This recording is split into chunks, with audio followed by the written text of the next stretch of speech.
গল্পের মেলায় আজকে পাঠ করে শোনাব সুকুমার রায়ের লেখা ভোলানাথের সর্দারি।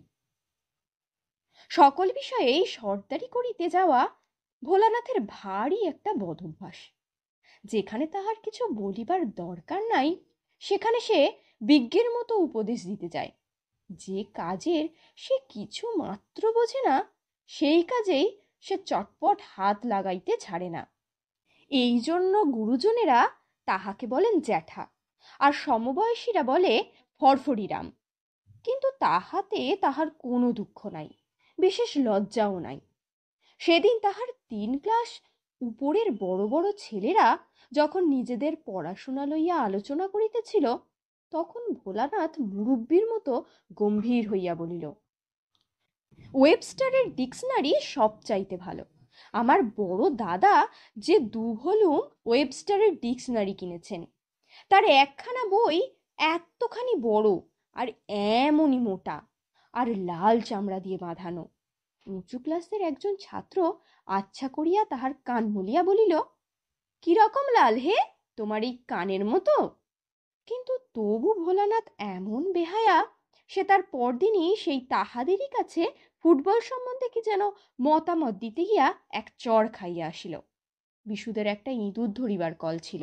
ভোলানাথ হঠাৎ একদিন, এটা কিসের কল ভাই বলিয়া খামোখা সেটাকে নাড়িয়া চাড়িয়া কলকবজা এমন বিগড়াইয়া দিল যে কলটা একেবারেই নষ্ট হইয়া গেল। বিশু বলল, না জেনে শুনে কেন টানাটানি করতে গেলি? ভোলানাথ কিছুমাত্র অপ্রস্তুত না হইয়া বলিল, আমার দোষ হলো বুঝি? দেখতো হাতলটা কিরকম বিচ্ছিরি বানিয়েছে, ওটা আরো অনেক মজবুত করা উচিত ছিল। কলওয়ালা ভয়ানক ঠকিয়েছে। ভোলানাথ পড়াশুনোয় যে খুব ভালো ছিল তাহা নয়, কিন্তু তবু মাস্টার মহাশয় যখন কঠিন কঠিন প্রশ্ন জিজ্ঞাসা করিতেন, তখন সে জানুক আর না জানুক সাত তাড়াতাড়ি সকলের আগে জবাব দিবার জন্য ব্যস্ত হইয়া উঠিত।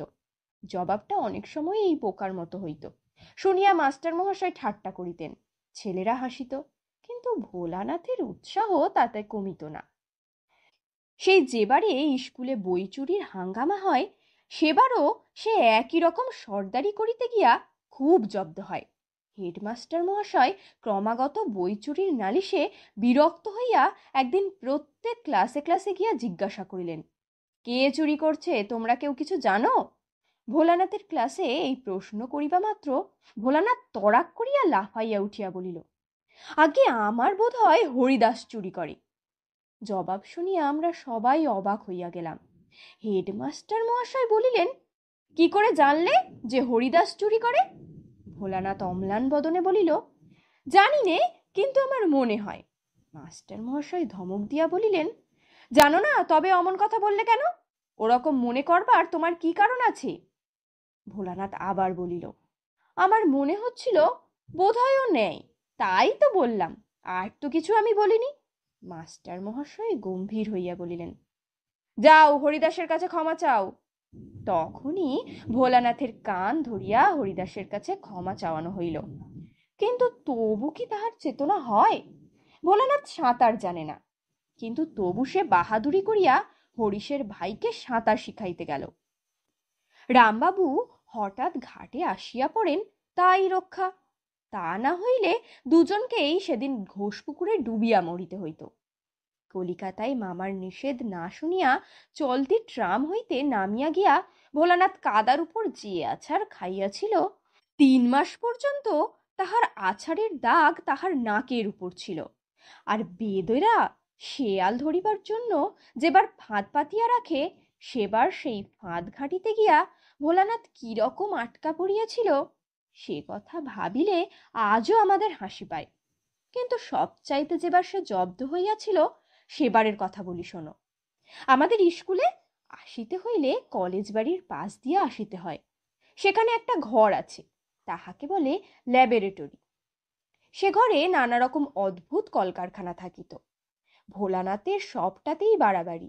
সে একদিন একেবারে কলেজের ভিতরে গিয়া দেখিল, একটা কলের চাকা ঘুরানো হইতেছে, আর কলের একদিকে চড়াক চড়াক করিয়া বিদ্যুতের মতো ঝিলিক জ্বলিতেছে। দেখিয়া ভোলানাথের ভারী শখ হইল, সেও একবার কল ঘুরাইয়া দেখে, কিন্তু কলের কাছে যাওয়া মাত্র কে একজন তাহাকে এমন ধমক দিয়া উঠিল যে ভয়ে এক দৌড়ে সেই স্কুলে আসিয়া হাঁপাইতে লাগিল। কিন্তু কলটা একবার নাড়িয়া দেখিবার ইচ্ছাটা তাহার কিছুতেই গেল না। একদিন বিকালে যখন সকলে বাড়ি যাইতেছি, তখন ভোলানাথ যে কোন সময়ে কলেজ বাড়িতে ঢুকিল তাহা আমরা বুঝিতে পারি নাই। সে চুপি চুপি কলেজ বাড়ির ল্যাবরেটরি বা যন্ত্রখানায় ঢুকিয়া অনেকক্ষণ এদিক ওদিক চাহিয়া দেখে ঘরে কেউ নাই। তখনই ভরসা করিয়া ভিতরে ঢুকিয়া সে কল কবজা দেখিতে লাগিল। সেই দিনের সেই কলটা আলমারির আড়ালে উঁচু তাকের উপর তোলা রহিয়াছে, সেখানে তাহার হাত যায় না। অনেক কষ্টে সে টেবিলের পিছন হইতে একখানা বড় চৌকি লইয়া আসিল। এদিকে কখন যে কলেজের কর্মচারী চাবি দিয়া ঘরের তালা আটিয়া চলিয়া গেল, সেও ভোলানাথকে দেখে নাই। ভোলানাথেরও সেদিকে চোখ নাই। চৌকির উপর দাঁড়াইয়া ভোলানাথ দেখিল কলটার কাছে একটা অদ্ভুত বোতল। সেটা যে বিদ্যুতের বোতল ভোলানাথ তাহা জানে না। সে বোতলটাকে ধরিয়া সরাইয়া রাখিতে গেল, অমনি বোতলের বিদ্যুৎ হঠাৎ তার শরীরের ভিতর দিয়া ছুটিয়া গেল। মনে হইল যেন তাহার হাড়ের ভিতর পর্যন্ত কিসের একটা ধাক্কা বাজিয়া উঠিল। সে মাথা ঘুরিয়া চৌকি হইতে পড়িয়া গেল। বিদ্যুতের ধাক্কা খাইয়া ভোলানাথ খানিকক্ষণ হতভম্ব হইয়া রহিল। তারপর ব্যস্ত হইয়া পলাইতে গিয়া দেখে দরজা বন্ধ। অনেকক্ষণ দরজায় ধাক্কা দিয়া কিল ঘুষি লাথি মারিয়াও দরজা খুলিল না। জানালাগুলি অনেক উঁচুতে, আর বাহির হইতে বন্ধ করা। চৌকিতে উঠিয়াও নাগাল পাওয়া গেল না। ভোলানাথের কপালে দরদর করিয়া ঘাম ঝরিতে লাগিল। সে ভাবিল প্রাণপণে চিৎকার করা যাক, যদি কেউ শুনিতে পায়। কিন্তু তাহার গলার স্বর এমন বিকৃত শুনাইল, আর মস্ত ঘরটাতে এমন অদ্ভুত প্রতিধ্বনি হইতে লাগিল যে নিজের আওয়াজে নিজেই সে ভয় পাইয়া গেল। ওদিকে প্রায় সন্ধ্যা হইয়া আসিয়াছে। কলেজের বটগাছটির উপর হইতে একটা পেঁচা হঠাৎ ভূত তুতুম ভূত বলিয়া বিকট শব্দে ডাকিয়া উঠিল। সেই শব্দে একেবারে দাঁতে দাঁত লাগিয়া ভোলানাথ এক চিৎকারেই অজ্ঞান। কলেজের দারোয়ান তখন আমাদের স্কুলের পাঁড়েজি আর দু চারটি দেশ ভাইয়ের সঙ্গে জুটিয়ে মহা উৎসাহে হাঁ হাঁড়ে কাহা গায়া রাম বলিয়া ঢোল করতাল পিটাইতেছিল। কোনরূপ চিৎকার শুনিতে পাই নাই। রাত দুপুর পর্যন্ত তাহাদের কীর্তনের হল্লা চলিল। সুতরাং জ্ঞান হইবার পর ভোলানাথ যখন দরজায় দুমদুম লাথি মারিয়া চেঁচাইতেছিল, তখন সে শব্দ গানের ফাঁকে ফাঁকে তাহাদের কানে একটু আদ্রু আসিলেও তাহারা গ্রাহ্য করে নাই। পাঁড়েজি একবার খালি বলিয়াছিল, কিসের শব্দ একবার খোঁজ লওয়া যাক। তখন অন্যেরা বাধা দিয়া বলিয়াছিল, আরে চিল্লানে দাও। এমনি করিয়া রাত 12টার সময় যখন তাহাদের উৎসাহ ঝিমাইয়া আসিল, তখন ভোলানাথের বাড়ির লোকেরা লণ্ঠন হাতে হাজির হইল। তাহারা বাড়ি বাড়ি ঘুরিয়া কোথাও তাহাকে আর খুঁজিতে বাকি রাখে নাই।